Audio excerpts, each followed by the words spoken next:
말씀 에베소서 5장 17절부터 20절까지 보겠습니다.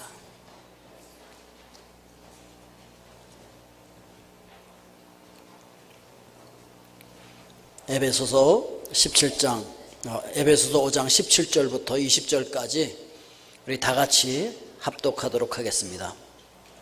그러므로 어리석은 자가 되지 말고 오직 주의 뜻이 무엇인가 이해하라.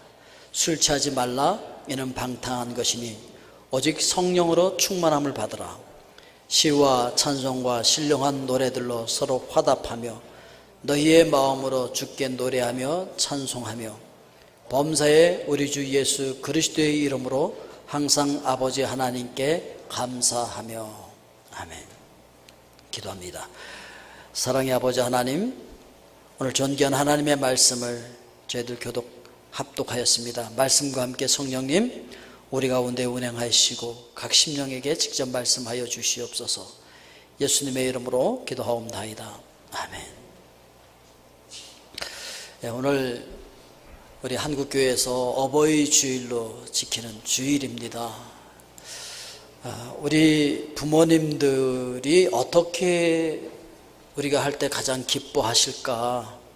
부모님을 기쁘시게 해드릴 방법이 뭘까? 여러분들 뭐라고 생각하십니까? 부모님이 어떻게 생각하든지 말든지 그냥 내가 생각하기에 기뻐하겠다 생각하는 거 그냥 막 하면 기뻐하실까요? 아니죠.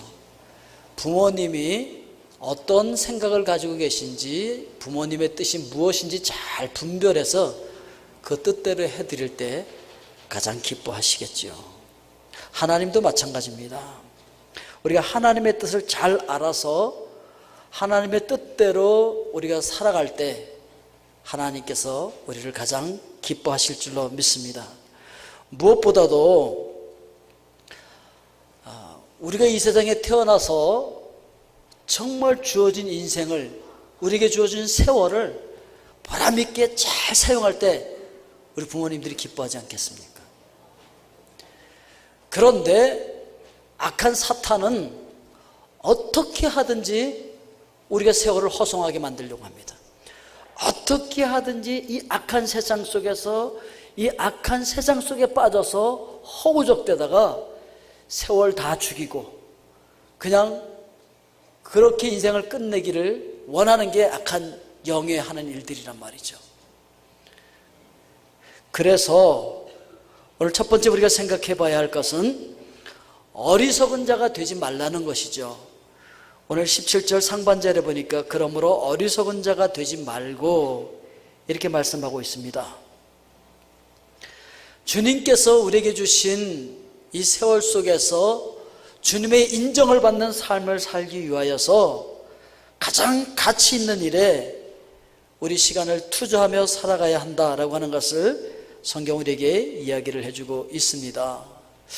지난 주간에 저는 유럽 목회자 세미나에 참석했다가 그 밀라노에서 조금 더 올라가면은 중세 암흑 시기 때에 로마 카톨릭의 박해를 피해서 그곳에 모여 살면서 성경을 자기들의 언어로 번역했어요.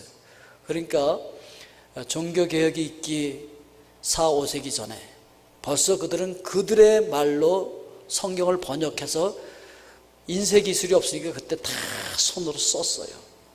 그 성경을 읽으면서 그 성경을 통하여서 하나님의 뜻을 이해한 거예요. 그리고 자녀들에게 잘 교육시키고. 그러니까 그 중세시대를 역사가들이 암흑기라고 하거든요. 성경도 읽을 수 없었고 정말 암흑기였는데, 암흑기였지만 모든 세계가 다 암흑은 아니었던 거예요. 이 왈도파에 속한 사람들은 그래서 성경을 읽으면서 그 암흑 시기에도 빛으로 드러났던 사람들이죠. 그러니까 어리석은 자의 편에 서 있는 것이 아니라 그들은 정말 하나님의 지혜를 갖고 살아갔던 사람들이었던 것을 발견할 수가 있었습니다.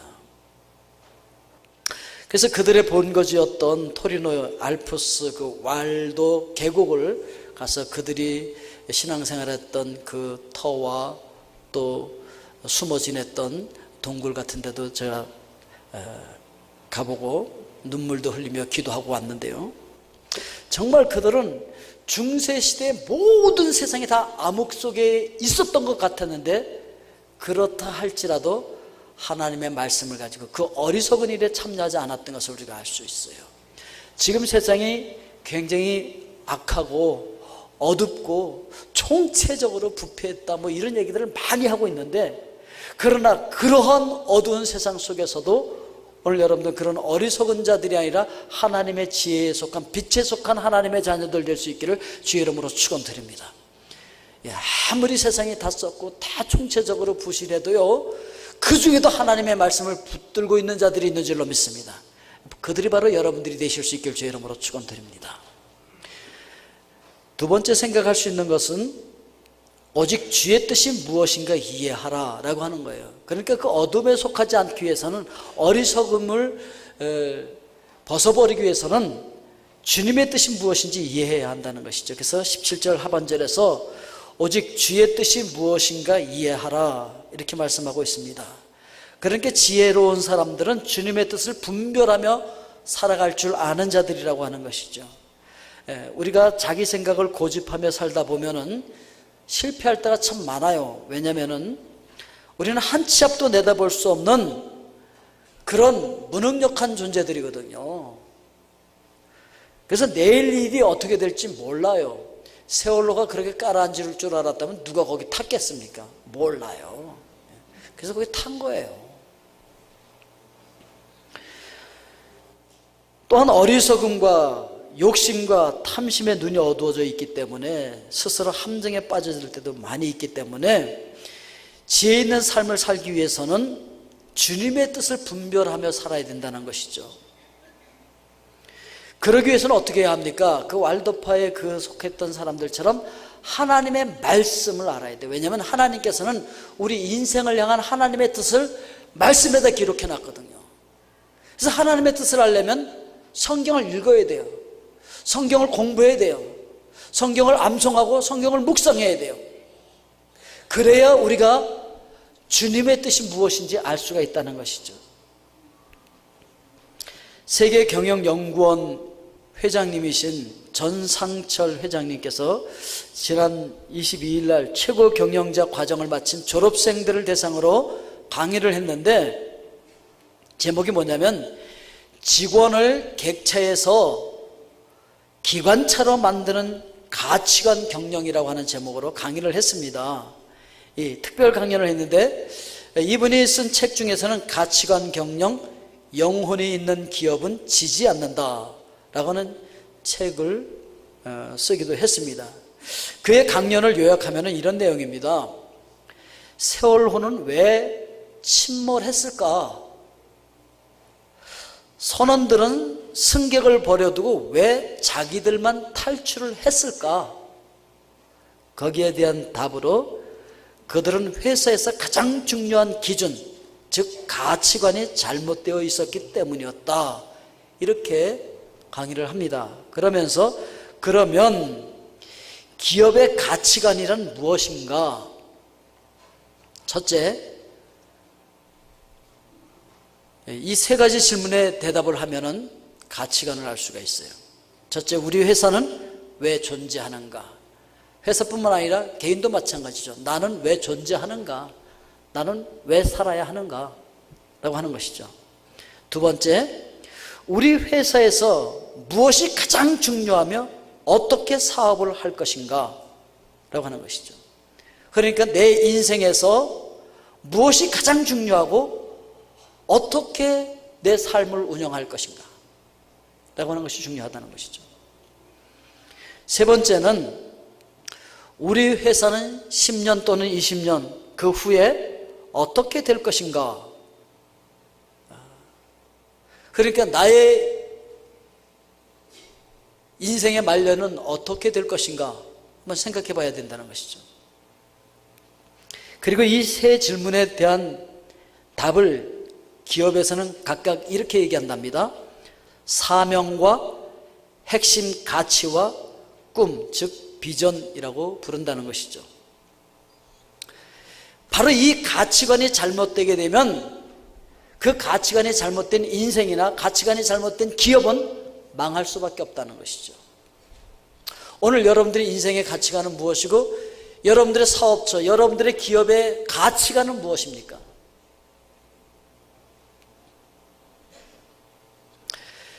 우리 인생의 진정한 가치관은 하나님의 뜻과 일치하게 되어질 때 우리 인생의 가치관이 올바르게 되는 것이고, 하나님의 뜻과 일치하는 기업의 가치관이 올바른 가치관을 갖게 되어지는 것이죠. 우리가 잘 알고 있는 로마서 12장 2절 말씀에 보면 이렇게 말씀하고 있습니다. 너희는 이 세대를 본받지 말고 오직 마음을 새롭게 함으로 변화를 받아 하나님의 선하시고 기뻐하시고 온전하신 뜻이 무엇인지 분별하도록 하라. 그러니까 무엇보다도 하나님의 선하시고 기뻐하시고 온전하신 뜻이 무엇인지 분별하는 것이 중요하다는 것이죠. 그렇게 할 때 우리는 하나님이 기뻐하시는 삶을 살아갈 수 있고, 그렇게 할 때 우리가 하나님 앞에 영광을 올리며 하나님 앞에 예배하는 삶을 살 수 있다는 것이죠.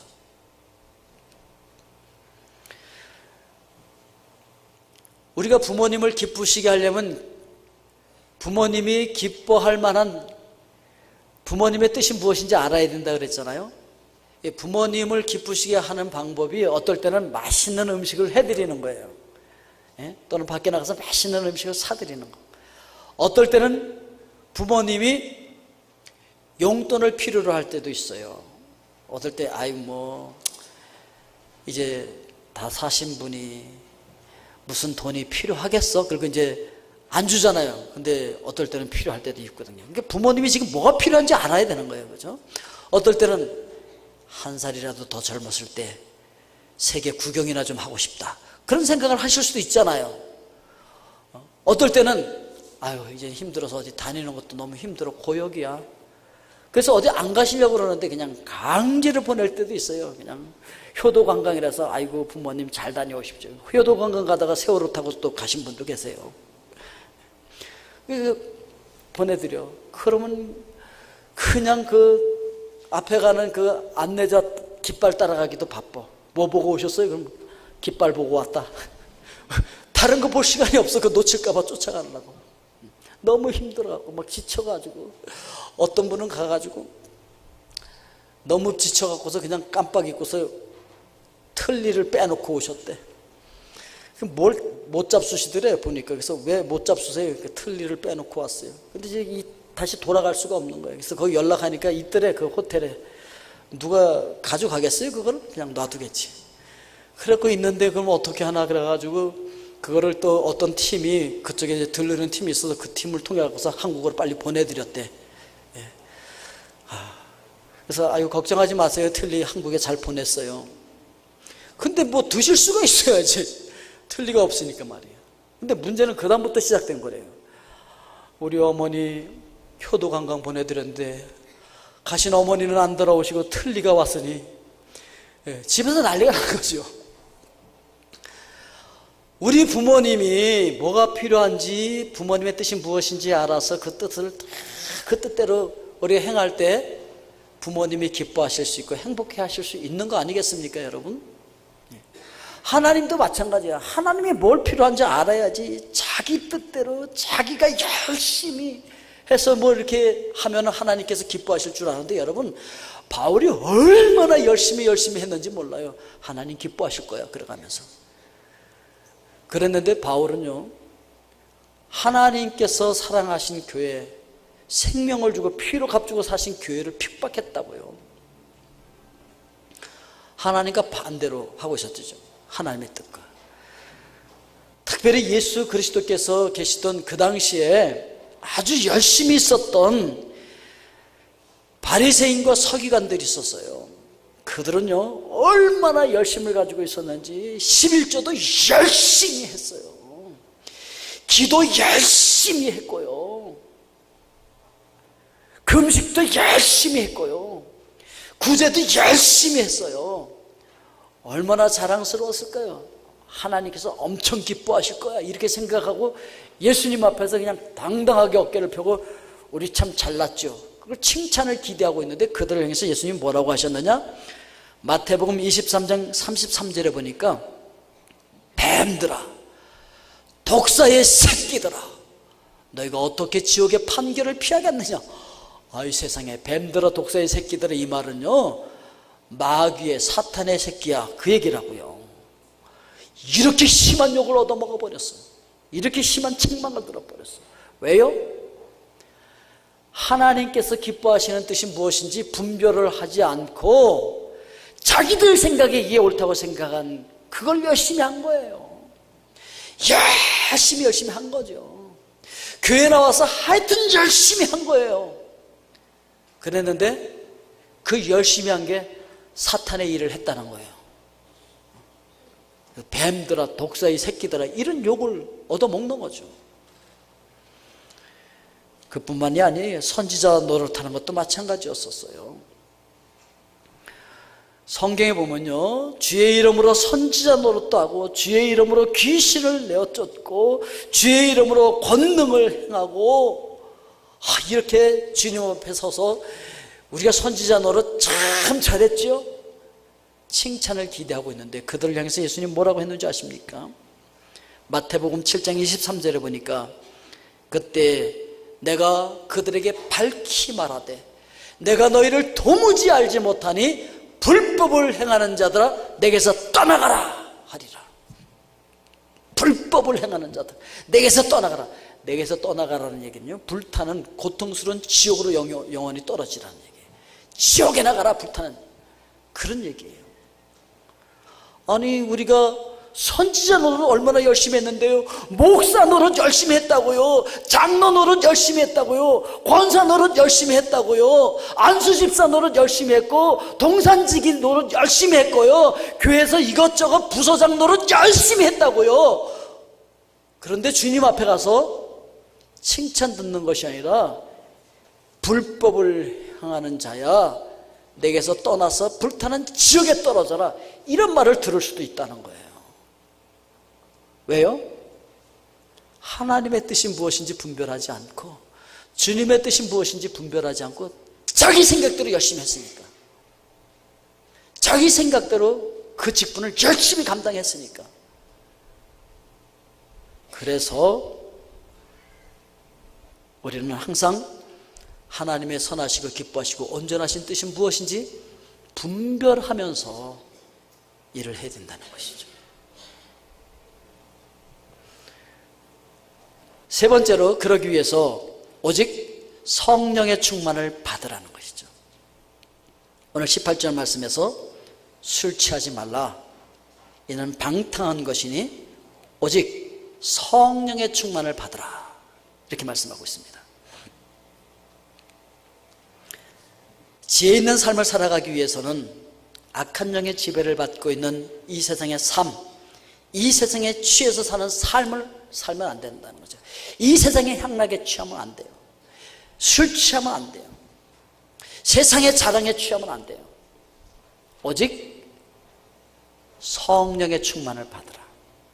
오직 성령의 충만을 받아야 돼요. 성령의 충만함을 받는다는 것은 성령님의 지배를 받는다는 거예요. 내 지정의 모든 인격이 온전히 성령님의 통치를 받는다는 거예요.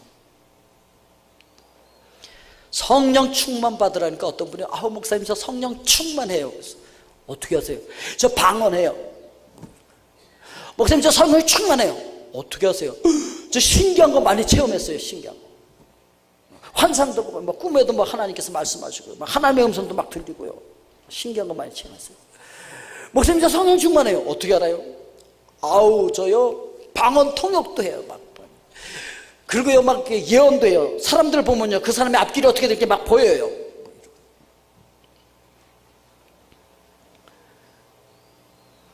그래서 성령 충만하다고 생각하는 거예요.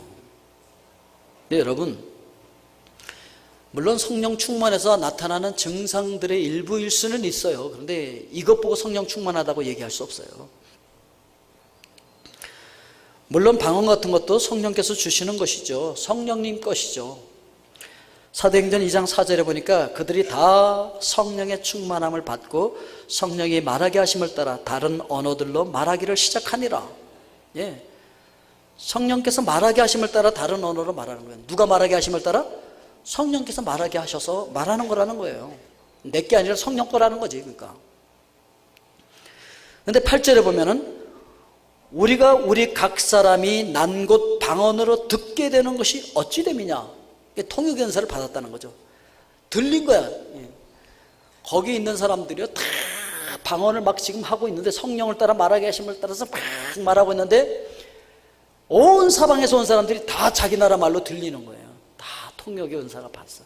근데 그 들린 내용이 뭐냐 이런 거죠. 들린 내용이 11절 하반절에 보면 이런 말이에요. 우리가 다 우리의 각 언어로 하나님의 큰 일을 말함을 듣는도다. 뭘 들었다고요? 하나님의 큰 일. 그 큰 일을 이루신 하나님, 그 큰 일을 뭘 이루신 거예요? 하나님께서 이루신 일 중에서 가장 큰 게 뭐라고 여러분 생각하십니까? 그 바로 우리를 구원하신 거예요. 우리를 구원하신 그 구속사를 얘기했단 말이죠. 그런데 이 방언은요, 사람들을 향해서 하는 말이 아니에요. 누구를 향해서 하는 말일까요? 하나님을 향해서 하는 말이에요. 고린도전서 14장 2절에 보니까 방언을 말하는 자는 사람에게 하지 아니하고 하나님께 하나니 이는 알아듣는 자가 없고 영으로 비밀을 말함이라. 방언을 말하는 자는 누구에게 하는 거라고요? 사람한테? 아니요, 사람한테 하는 거 아니에요. 절대 하나님께 하는 거예요. 그러니까 여러분 이런 거 속지 마십시오. 누구 기도해 준다고 해서 방언으로 막 하고 그걸 막 통역해갖고 당신 앞으로 뭘 해야 돼? 서쪽으로 가야 돼? 동쪽으로 가야 돼? 앞으로 큰 어려운 일을 만날 건데 그거 고치려면은 돈 얼마 내야 돼? 뭐 이딴 소리 하면 여러분 그 가짜인 줄 아십시오. 여러분. 그 점쟁이나 무당들이나 하는 짓이에요. 방언은 누구한테 하는 거예요? 사람을 향해서 하는 게 아니에요. 방언은 누구를 향해서? 하나님을 향해서 하는 거란 말이죠. 사람을 향해서 예언하는 게 아닌 거예요. 하나님을 향해서 하나님이 하신 일을 이야기하는 거예요. 하나님을 찬양하는 내용이에요. 그러니까 방언은.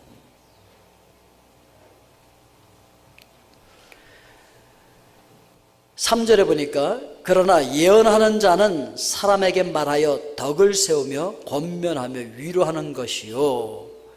그러니까 예언이라고 하는 것은요, 성경의 예언은 어떤 거냐면은 성령의 감화 감동을 받아서 말하는 거예요.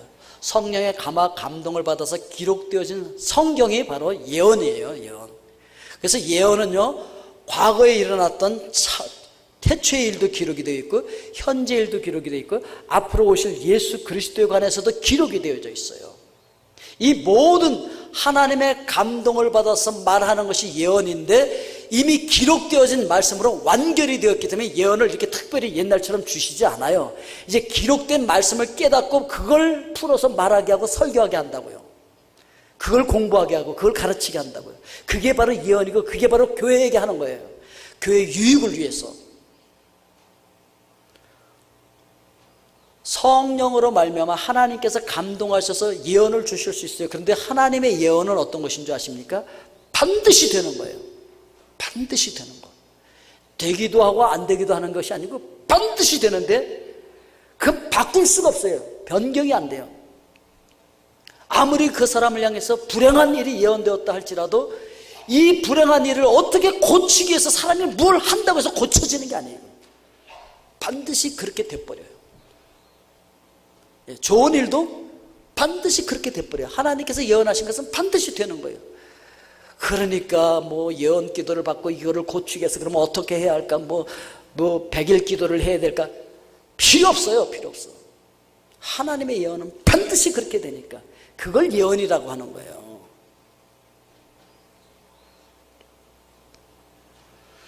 (4절) 말씀을 보면은 방언을 말하는 자는 자기의 덕을 세우고 예언하는 자는 교회의 덕을 세우나니.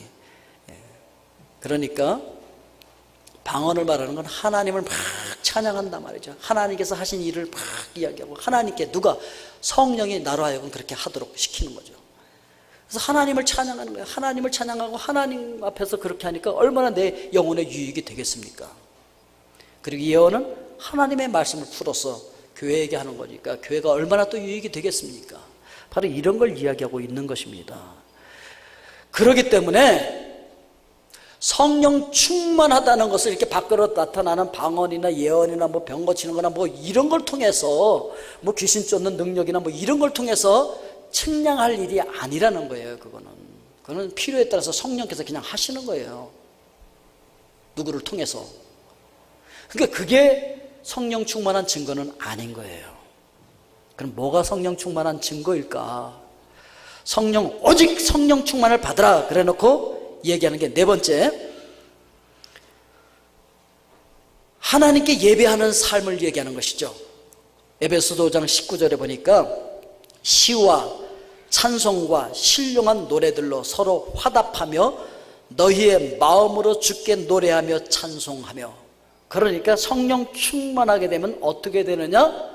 늘 찬양이 넘치는 거예요. 그 입술에서 찬양이 그치잖아. 늘 하나님 앞에 예배해. 예배하는 삶인 거예요. 삶 자체가 예배야. 늘 흥얼거려. 늘 하나님을 찬양해요. 말만 해도 하나님을 찬양하라. 하나님을 찬양해요. 하나님께 감사해요. 하나님께서 이 큰 일을 이루셨어요. 하나님께서 제 인생에 이런 놀라운 일을 이루셨어요. 하나님을 찬양합니다. 하나님 정말 놀라우신 분이에요. 늘 하나님을 찬양하고 칭송하는 것이 그치지 않아. 이 사람이 바로 성령 충만한 사람이에요. 오늘 여러분들도 성령 충만하실 수 있길 주의 이름으로 축원드립니다. 성령 충만한 사람은 늘 그 입술에 찬양을 달고 살아. 늘 하나님께 찬양하고 늘 하나님 앞에 예배드려. 삶이 예배야. 그러면 이렇게 성령 충만해서 삶이 예배이고 늘 찬양하는 이 사람의 삶의 태도는 어떻게 되어질까요? 다섯 번째, 범사에 감사하는 자가 된다는 것이죠. 20절 말씀에 보면 에베소서 5장 20절에 범사에 우리 주 예수 그리스도의 이름으로 항상 아버지 하나님께 감사하며. 범사에 우리 주 예수 그리스도의 이름으로 항상 아버지 하나님께 감사해. 범사라고 하는 건 모든 일이에요. 안 좋은 일을 만나도 그래도 예수 그리스도의 이름으로 아버지 하나님께 감사해. 감사가 그치지 않아. 그 입술에 늘 감사가 붙어 있어요. 늘 감사하고 이래도 감사 저래도 감사하면 그 사람을 우리는 어떤 사람이라고 얘기할 수 있다고요? 성령 충만한 사람이라고 얘기할 수 있어요. 그러니까 성령 충만한 사람 늘 예배하는 삶이야. 늘 찬양하는 삶이야. 늘 찬양이 입술에 붙어 있고 늘 감사가 입술에 붙어 있어. 반대로 원망과 불평과 시기와 질투와 분냄과 이런 것들이 늘 그 입술에 붙어 있고 삶 속에서 나타나면 이 사람은 뭐예요? 성령 충만한 것이 아니죠. 성령 충만의 반대지. 악령 충만이지. 악령 충만.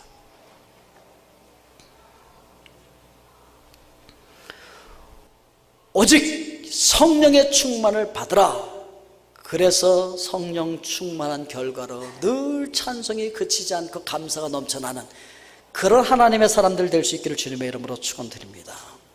이렇게 성령으로 충만하면은요, 성령 충만하기 위해서는 여러분 말씀을 읽어야 돼요. 말씀을 공부하고 말씀을 묵상해야 돼요. 그리고 말씀을 부여잡고 기도해야 돼요. 그리고 그 말씀을 삶에 실천하게 되어질 때 성령께서 여러분들을 충만하게 인도하실 줄로 믿습니다. 이 왈도파의 이 사람들은요, 이 토리노 그 계곡에 가보니까 성경을 자기들의 언어로 번역을 했잖아요. 그걸 썼잖아요, 성경을. 그래갖고 이분들이 바로 바울처럼 자비랑 선교사가 된 거예요. 전문인 선교사들이 돼가지고요, 뭐 비단이나 이런 걸 둘러매고 막 한국까지 장사를 하러 가서 성경 쓴 걸 이렇게 감추어갖고, 왜냐하면 그 중세 암흑시대에는 성경을 못 읽게 했거든요. 성경이라고 하는 건 라틴어로 된 성경밖에 없었고, 그것도 사제들만 읽게 했어요. 사제들만 강론하게 했다고요. 그래서 일반 성도들은 성경을 가질 수가 없어서 소유할 수가 없었어요. 거기다가 성경을 가지고 있다 할지라도 읽을 수가 없어서. 왜? 라틴어를 모르니까. 그런데 이 왈도파 사람들은요, 자기들의 언어로 성경을 다 번역을 해서 그거를 다 일일이 써서 그 성경을 가지고 다녔어요. 그래서 장사하는 곳에 먼 곳까지 가서 성경을 읽어주는 거예요. 또 성경을 읽으라고 치고, 그들이 읽고 막 감동해가지고, 야, 그러면 우리가 그 고행을 안 해도 되는 거네?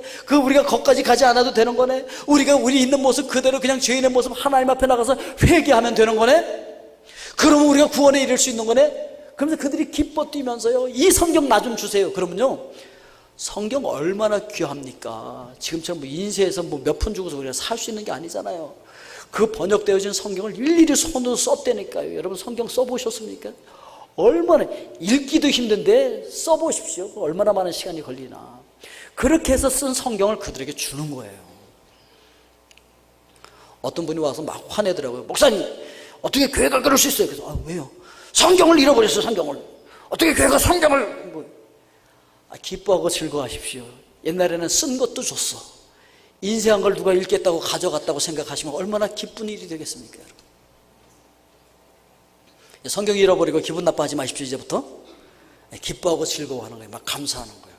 할렐루야, 하나님을 찬양하라. 어떤 분이 또 이거 읽고 또 구원에 이르게 생겼구나. 얼마나 기쁜 일이에요.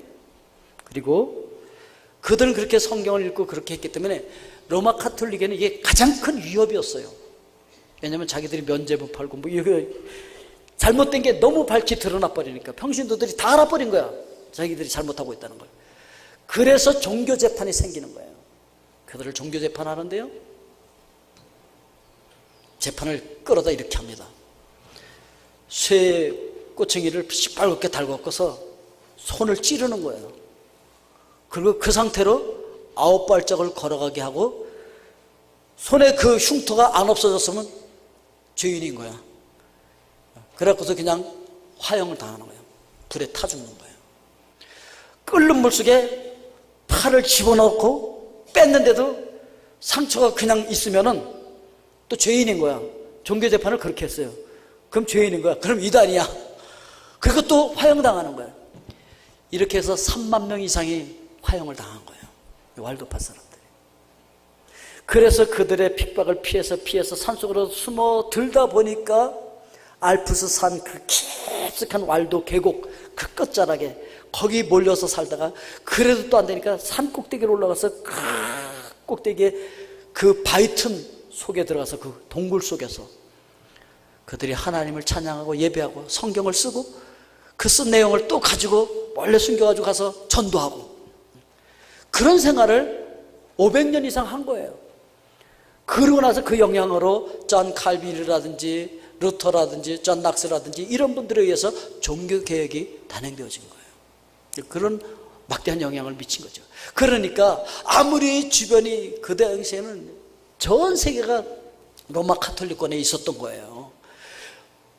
누구도 그것을 거역할 수 없는 그 시대에 그 시대를 암흑기라고 얘기하고 있음에도 불구하고 온전한 암흑기가 아니었던 거예요. 그래도 그 암흑 속에서 더 아름답게 찬란하게 빛나는 빛이 있었던 거예요. 오늘 여러분, 세상이 악하다고 이야기합니다. 총체적으로 썩었다고 얘기를 합니다. 그래도 그 어두운 세상 속에서 여러분들은 빛나야 할 줄로 믿습니다. 여러분들은 하나님의 말씀을 부여잡아야 할 줄로 믿습니다. 여러분들만은 그 세월을 그렇게 허송하지 않고 세월을 살려내고 세월을 아끼고 세월을 사서 여러분들의 삶이 정말 하나님께서 기뻐하시는 하나님의 뜻에 맞는 가치관을 가지고 살아가고 그런 사업을 하시는 하나님의 사람들 되실 수 있기를 주님의 이름으로 축원드립니다. 기도하겠습니다.